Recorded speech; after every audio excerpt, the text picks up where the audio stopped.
ഞങ്ങൾ ഒരിക്കലും ലൈഫിൽ വിചാരിച്ച ഒരു ഡേ അല്ല ഇങ്ങനെ. വിഷ്ണു എൻ്റെ ഒരു ബെസ്റ്റ് ഫ്രണ്ടാണ്.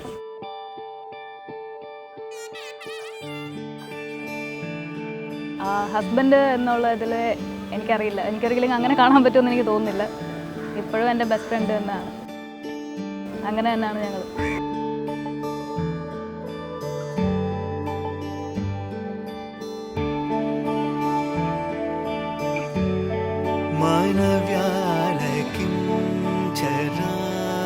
ചില ടൈമിൽ ഞാൻ ഒറ്റയ്ക്കാണ് എന്ന് തോന്നുന്നൊരു ടൈമിൽ എൻ്റെ കൂടെ നിൽക്കുന്നുണ്ട്, ഞാൻ ഒറ്റയ്ക്കല്ല എന്നുള്ളൊരു ഫീൽ എനിക്ക് തരുന്നുണ്ട്.